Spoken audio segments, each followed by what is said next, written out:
네, 안녕하세요. 자, 심화반에 오신 여러분 환영합니다. 아, 일기생 여러분들 4개월 동안 같이 기초반 하시면서 어, 생각보다 굉장히 열심히 하셨고 또 성과도 좋았고 또 발표회까지 또 수료식까지 다 마칠 수 있어서 참 좋았던 것 같아요. 자, 오늘부터는 이제 심화반을 같이 하게 되셨는데요. 심화반은 조금 시를 우리가 이제 기본시, 애송시 위주로 이제 낭송을 했지만 조금 심도 있는 시를 조금 더 깊게, 그리고 작품성 있는 시를, 조금 어려운 시들을 접하시면서 대회반까지 함께 공부해 볼까 합니다. 자, 뭐 대회반이라는 건 따로 없지만 대회시라는 거는 정해진 건 없지만 그래도 대회시는 일반 규정들이 있기 때문에 어떤 3분을 초과하지 않고 3분 안짝의 시와 그다음에 또 작품성이 있는 시, 그리고 어떤 주제나 메시지가 정확한 시들, 그런 시들을 위주로 대회를 나가고 있어요. 그리고 그냥 일반 애송시를 낭송하는 것보다는 전달면에서나 발음, 이런 발성, 화술 이런 것들을 또 보기 때문에 더 정확하게 발음을 해야 되고 어, 아주 에너지를 좀 더 많이 필요로 하는 그런 시들입니다. 그래서 조금 힘들기는 하지만 그래도 어려운 시들을 배워 두시면 나중에 낭송하시는데 이제 대회를 나가셔서 수상을 하시거나 입상을 하실 때도 많이 도움이 되실 거라고 생각을 합니다. 그래서 심화반은 8주 동안 여러분과 함께 하게 될 건데요. 조금 8주 가지고는 대회 나가서 입상을 하기에는 조금 이제 힘들기는 하지만 그래도 기존에 하셨던 분들도 계시고 그래서 이왕이면 어떤 목표를 가지고 목표를 정해놓고 하다 보면 목적이 생기겠죠. 그래서 대회라는 거를 이렇게 타이틀을 걸고 조금 연습을 하시고 시를 대하다 보면 조금 더 경건해지고 시를 대하는 태도가 달라지지 않을까 그런 생각이 듭니다. 자, 그래서 오늘 첫 시간에는 신앙송 대회에 대해서 잠깐 얘기 좀 드려볼까 해요. 자, 신앙송의 심사 기준에는 시의 선택, 어떤 시를 선택했는지, 나한테 맞는 시를 선택했는지, 그리고 그 선택한 시를 얼마큼 이해하고서 낭송을 했는지를 보게 됩니다. 그래서 낭송 스케일도 크고요. 낭송을 기존에 했던 낭송보다는 조금 더 깊게 들어가서 시를 이해하고 낭송을 하셔야 돼요. 자, 그리고 이제 태도도 많이 보죠. 요새는 의상도 본다 그래요. 그 시에 맞는 의상을 입었는지 그런 것도 보는데 그냥 저는 한복들을 많이 입더라고요. 그래서 화려하지 않은 한복 그리고 시에 맞는 복장을 입는 게 제일 중요하다고 생각을 합니다. 자, 그래서 여러 가지 항목별로 심사를 해요. 자, 근데 시의 선택에서는 문학적인 격조와 수준이 있는 시를 선택하는 게 좋겠죠. 작품성이 있는 시를 일단 우선으로 보기 때문에 작품성 있는 시를 선택을 하시고 또 진부하고 유행성 있는 시보다는 참신하고 새로운 시를 발굴하자는 목적이 있습니다.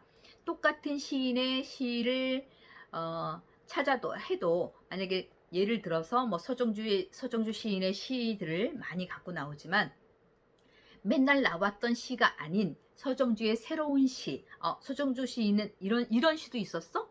그럴 정도의 새로운 시를 발굴하자는 목적이 있어요. 근데 대부분 나오는 사람들이 작년에 대상을 받으면 그 시를 또 갖고 나와요. 대상을 받은 시기 때문에 작품성으로 인정받고 시가 좋겠지만 그 사람이 대상을 받았다고 해서 내가 또 대상을 받는다는 보장은 없어요. 그리고 또 그 사람보다 더 잘해야만 상을 받겠죠. 그래서 시를 찾는 공부들도 하셔야 돼요. 자, 시 찾는 방법은 내가 어떤 시인을 좋아하는지 한 명의 시인을 정하세요. 자, 그리고 그 사람의 시집을 다 뒤지는 거예요. 뭐, 박목월의 시, 박두진의 시, 뭐 조지훈의 시, 한용운의 시 많이 나오는 시들이지만 제가 한용운의 시가 참 좋더라. 시인을 선택을 했으면 한용운의 시집 정도 한 편은 한 권은 가지고 있어야 되겠죠. 그래서 시집을 찾아서 막 찾아보세요. 그러면은 기본적으로 나오는 시가 아닌 다른 시도 분명히 있을 거예요. 그런 시를 찾아서 대회를 가지고 나갔을 때 가산점을 더 많이 받겠죠. 그래서 그런 한 번도 안 나왔던 시들을 찾는 게 중요합니다. 그래서 그런 거는 그 정도는 수고를 해야 어떤 대가가 따르겠죠. 남이 한 시 그대로 뺏겨서 노력 없이 하는 것보다는 그런 내가 좋아하는 정말 낭송가가 되고자 한다면 내가 좋아하는 시인의 시 한 편은 찾아볼 수 있어야 된다고 생각을 해요. 자, 그리고 낭송자의 연령이나 성별, 음성에 어울리는 시를 선택하셔야 되겠죠. 여성인데 남성들의 시를 한다면 또 안 맞고, 남성이 여자들의 시를 한다면 그것도 또 언밸런스 하겠죠. 그래서 내 연령에 맞는 시. 내가 나이가 뭐 40대 초반인데 막 인생을 다 산 그런 시를 한다던가, 그 다음에 아주 어린 시를 한다던가, 이런 것도 안 맞겠죠. 그래서 내 나이에 맞는 시, 그리고 내 음성에 어울리는 시를 선택하는 게 좋습니다. 그리고 낭송에 적합한 길이의 시를 선택하셔야 되는데, 거의 3분 규정이에요. 3분을 넘어가면 안 되는 대회들이 있기 때문에 요즘 다시 또 길어져서 4분까지도 허용을 하던데, 4분이 넘어가면 너무 길어요. 그리고 한 명, 한두 명만 하는 게 아니고 몇십 명씩, 막 수십 명씩 나와서 낭송을 하는데, 듣는 사람들도 굉장히 힘들거든요. 아무리 좋은 시도. 그래서 대회는 3분 안짝의 시. 그래서 18행에서 25행 정도가 2분 30초에서 2분 40초가 나와요. 그런 시들을 선택하시면 좋고요. 자, 그 다음에 시의 이해에서는 시의 의미를 이해하고 시의 리듬을 잘 살리고 있는가. 자, 그러니까 시를 얼마만큼 이해하고 내가 그 시를 전달하기 위해서 노력을 하고 있는가. 그렇게 연습을 했는가. 그런 것들을 많이 보겠죠. 그냥 외워서 달달달달 외워갖고 나와서 무슨 뜻인지도 모르고 그냥 외운 거 안 틀리기 위해서 암송만 하고 들어가는 낭송가들이 너무나 많아요. 그러니까 자기도 내가 지금 무슨 말을 하고 있는지 모르면서 그냥 떠드는 거죠. 앵무새처럼. 그럼 듣는 사람도 어때요? 아무 감동이 없는 거예요. 저 사람 지금 뭐 하고 지나갔어? 무슨 시 했어? 이렇게 묻게 되거든요. 그래서 시의 전달이 아주 굉장히 중요하고, 그러니까 시를 이해하고 난 다음에 전달할 수가 있겠죠. 그러니까 그 시를 충분히 자기가 이해하고 넘어가셔야 되고, 시를 자기 것으로 만들어서 새로운 표현과 발성, 해석을 담고 있는가. 그 시가 내 것이 되는 거죠. 그 시를 내가 가슴으로 품어야 내 시가 되는 거예요.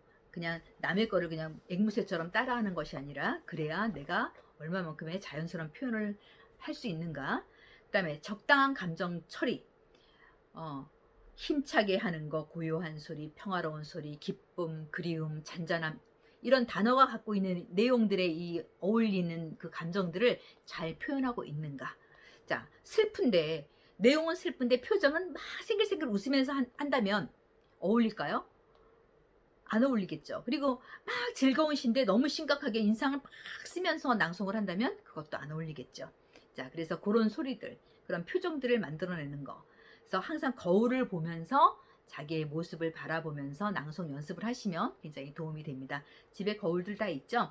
그래서 거울 앞에 서서 거울을 쳐다보면서 시를 하세요. 그러면 처음에는 거울을 쳐다보는 게 굉장히 낯설어요. 낯설고 어색하기도 한데, 그 거울은 거짓말을 안 하거든요. 내 모습을 전면 다 보여주고 있어요. 그러면 내 표정이 왜 이렇게 굳었지? 내가 이렇게 어둡지? 아니면 너무 어색한 것 같아. 너무 굳어 있어 몸이. 이런 것들을 다 체크해 주기 때문에 거울을 보면서 연습하시면 굉장히 많이 도움이 됩니다. 자, 그리고 시의 낭송의 스킬. 자, 시 전문을 완전히 암송했는가? 자, 우리가 연습할 때는 다 외운 것 같은데 무대 쓰면 긴장을 해서 생각이 안 날 때가 있어요. 그리고 사람인지라, 그쵸? 실수도 하게 되고 틀리기도 하고 생각이 안 나는데, 정확하게 외웠는지, 그리고 원문에 충실했는지, 그러니까 외우다 보면 이렇게 조사나 이런 토시들이 다 틀리게 외워진 것들도 있어요. 단어도 그렇고. 그래서 항상 원문을 찾아서 바르게 외우는 거, 그게 중요합니다. 그리고 하나 틀릴 때마다 1점씩 감점이 되기 때문에 틀리면 무조건 대회는 손해예요. 틀리지 않아야 그나마 상권에 상을 기대를 할 수가 있어요. 근데 일단 틀리면 나는 상을 못 받는구나 라고 생각하시면 됩니다. 자, 그 다음에 적절한 낭송의 속도가 굉장히 중요하죠. 강약을 조절해서 시의 분위기를 나타내고 있는가. 자, 연습할 때 아주 천천히, 좀 지루하다 싶을 정도로 천천히 가야 무대에 섰을 때 정상 속도가 나와요. 근데 연습할 때 말이 빨라가고 막 빠르게 외워버릇하면은 무대에 서면 더 빨라지거든요. 그래서 천천히 속도를 유지하면서 외우셔야 되고요. 그 다음에 정확한 발음을 하고 있는가. 음의 고저, 장단, 경음과 격음 등을 시의 뜻에 잘 맞게 전달하고 있는가. 굉장히 중요하죠. 정확한 발음. 발음이 뭉개져서 얼버물려 갖고 넘어가면 무슨 말인지 전달이 안 되거든요. 그래서 발음은 정확하게 입을 쫙쫙 벌려가면서 연습을 하셔야 됩니다. 자, 그 다음에 적절한 호흡 및 리듬 호흡을 통해서 시의 맛을 살리고 있는가? 자, 시를 맛있게 읽는 게 제일 좋죠. 시를 맛있게 읽어야 감동을 받게 되고 거기에 또 빠져서 시가 너무 시가 너무 좋아요 하고 이렇게 빠져들게 돼요. 근데 감동이 없는 시들은 뭐 하는 거지? 반응을 보면, 무대에 섰을 때 관객의 반응을 보면 내가 지금 잘하고 있는지 못하고 있는지 다 알게 되거든요. 그래서 감동을 줄 수 있는 시의 맛을 살려서 하는 게 중요하고, 낭송자의 음성과 음색은 적당한가? 자, 감정을 잘 살리고 있는지, 음성이 탁하거나 가늘지 않은지, 울림이 폭이 있는지, 목에서 내지는 않는지 등 여러 가지를 보게 돼요. 그러니까 시라는 게 참 묘한 게, 낭송자가 무대에 걸어 나오면서부터 하나의 퍼포먼스가 시작이 되잖아요.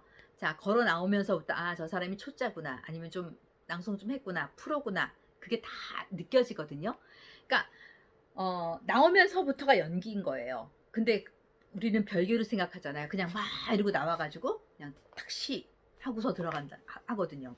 그래서 나오면서부터 인사하고 들어갈 때까지가 하나의 연기가 되어야 된다라는 거죠. 근데 연기도 연습에 의해서 그 플랜을 짜놔야 되는 거예요. 그냥 무턱대고 나와갖고 여기서 그냥 생각대로 올리고 여기서 막, 이건 완전 프로가 아닌 이상은 즉흥극을 할 수가 없어요. 그래서 연습에 의해서 규칙을 짜놓고 이렇게 해야지 라고 만들어 놓으셔야 되는 거예요. 그렇게 해서 계속 연습을 하셔야 그게 몸에 익어서 무대에 섰을 때 자연스럽게 몸에 배어 나오게 되거든요. 자, 그리고 마이크 사용법. 자, 이제 우리도 그때 연습할 때도 마이크를 자꾸 이렇게 써보고 활용하게 되는데, 마이크라는 게 가운데를 쳐야 소리가 울림이 커요. 옆을 친다거나 이렇게 너무 떨어뜨리거나 그러면 똑같은 마이크를 쓰는데 어떤 사람은 소리가 예쁘고 크게 잘 들리는데 어떤 사람은 잘 안 들리는 소리들이 있어요. 그거는 본인의 발성이나 마이크 사용법이 틀렸기 때문이에요. 그래서 발성도 혼자 목에서 내는 소리가 아니라 상대방한테 전달할 수 있는 소리로 발성을 계속 연습을 하셔야 돼요. 나중에 이제 우리가 오프라인에서 만나게 되면 그런 발성법 같은 거, 그런 것도 한번 연습해보면 좋을 것 같아요. 자, 그래서 마이크 사용법들을 많이 좀 활용을 하셔서 좀 해보셔야 되고, 자, 그 다음에 태도 면에서는 자연스럽고 당당한가. 자, 이렇게 주눅들 필요 없어요. 떨리면 이 어깨가 어떻게 돼요? 오그라들어요. 그리고 사람이 초라해 보이고 왜소해 보여요.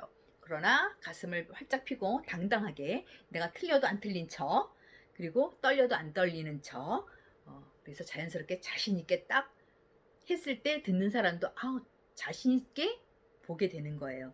자, 그 다음에 무대 매너에도 점수가 들어가거든요. 무대 매너에서 예의가 있는가. 그러니까 자세나 의상, 그 다음 무대 오르내리는 거, 그 다음에 인사법, 시선 처리 등. 자, 이거 굉장히 중요하거든요. 자, 자세는 좀 이렇게 당당한 자세로 쓰시면 되고요. 배에다 힘을 딱 주시고, 그 다음에 의상도 시에 맞는 의상을 입으시면 돼요. 근데 시를 하는데 드레스, 그러니까 막 파진 거를 입고 나와가지고 하다 보면 시를 듣는 게 아니라 그 사람의 옷을 보고 그 사람의 몸매를 보게 돼요. 사람인지라. 그래서 그런 의상은 좀 피했으면 좋겠고, 시에 맞는 의상을 골라서 입으시면 좋겠어요. 그리고 한복을 입다 보면, 우리가 한복은 뭐예요? 여러 겹을 껴입는 게 한복의 미예요. 그냥 하나를 입는 게 아니라 속에 속꼬지부터 속치마, 속바지 여러 가지를 입어야 그 옷에 태가 나게 되는데, 안에다 청바지나 그냥 맨살 드러내고서 다니는 거 보면은 속 안에 속바지도 안 입은 상태에서 짱단지가 다 나오는데 이렇게 막 들고서 끌리니까 들고서 막 이렇게 왔다 갔다 하는 여자분들이 굉장히 많아요. 진짜 흉해요. 어쩔 때는 가서 때려주고 싶어요. 그래서 조용히 가서 그러죠. 치마 그렇게 들고 다니지 말고 안에 속바지를 입어라. 무대가 높으니까 오르내리는데 그건 정말 실례예요. 그래서 안에를 예쁘게 갖춰 입는 게 또 한복의 미고, 그래서 한복을 입으시는 분들은 겉옷보다도 속옷을 더 잘 챙겨 입으셔야 돼요. 그게 무대를 오르내릴 때 버선발하고 속치마하고 이렇게 그런 모습들이 참 여성스럽고 단정해 보이거든요. 그래서 저는 이렇게 속에 속바지 안 입고 막 이렇게 청바지 입고 막 장단지 드러내고 막 치마 들고 다니는 거는 정말 싫어합니다. 그래서 점수를 안 주기도 해요. 자, 그 다음에 이제 시선 처리 같은 경우도 시선을 상하 이렇게 나눠서 자꾸 관객을 바라보면서 이렇게 시선을 주면서 시를 했을 때 듣는 사람들도 더 감동을 받게 돼요. 자, 그리고 손짓과 몸짓은 자연스러운가? 과잉스럽게 이렇게 막 표현을 하게 되는 것들은 산만해요. 그래서 그냥 이렇게 자연스럽게 앞으로 내밀거나 이렇게 가슴 쪽으로 와서 내가 당신에게 뭐 이런 정도로만 자연스러운 몸짓을 해주시면 되고, 그리고 청중을 사로잡는 힘이 있는가? 응? 그러니까 혼자 외워서 혼자 나와가지고 혼잣말로 막 외운 거 테스트하고 들어가는 게 아니라 관객하고 같이 어우러져서 관객에게 시를 주고 있는가? 그런 것들도 보고 있어요. 그래서 굉장히 그런 것들이 중요하고요. 뭐 시를 선택하고 시를 낭송하고 시를 이해하고 그런 태도들 이런 것들이 되게 중요하기 때문에 연습하실 때 이런 게 몸에 배어야 돼요. 하루아침에 되는 게 아니잖아요. 익숙해져야 자연스럽게 무대에 올라갔을 때 자연스럽게 내 몸에 배어서 나오게 되는데 그걸 뭐 대회에 나가기 하루 전에 막 연습한다고 되는 게 아니에요. 그래서 연습하실 때 평상시에 이런 것들을 좀 생각하셔가지고 연습을 하시면 좋겠어요. 뭐 총점이 100점 만점에 뭐 시 선택이 15점, 뭐 시의 2가 20점, 뭐 낭송 스킬 55점, 뭐 태도 10점, 뭐 관중 반응 이런 것들도 보고 있거든요. 그래서 거의 100점 만점으로 채점을 해요. 아니면 10점 만점으로 하던가. 그리고 뭐 최고 점수가 98점이면 최저 점수가 75점 해서 그 위아래는 떨어지지 않게끔. 그러다 보니까 점수가 거의 다 몰려 있어요. 80대 후반부터 90대 초반까지. 그래서 1점도 아주 그냥 굉장히 큰 점수가 됩니다. 그리고 이제 시가 틀리면 일단 감점이고 탈락의 요인이 되죠. 왜냐면은 그 심사위원들이 맘대로 저 사람은 내 제자니까 내가 아는 사람이니까 하고 점수를 더 준다고 해도 나 혼자 심사를 보는 게 아니고 여러 명의 심사위원들이 같이 보는 거기 때문에 내 맘대로 할 수가 없어요, 사실. 그래서 틀리지만 않으면 점수는 다들 잘 주세요. 그러니까 틀리면 일단 나 혼자 듣는 게 아니고 관객 모두가 듣고 있기 때문에 틀린 사람은 상을 받으면 뒷말이 너무 많아요. 그래서 일단 틀리면 상권에서는 벗어난다고 생각하셔야 돼요.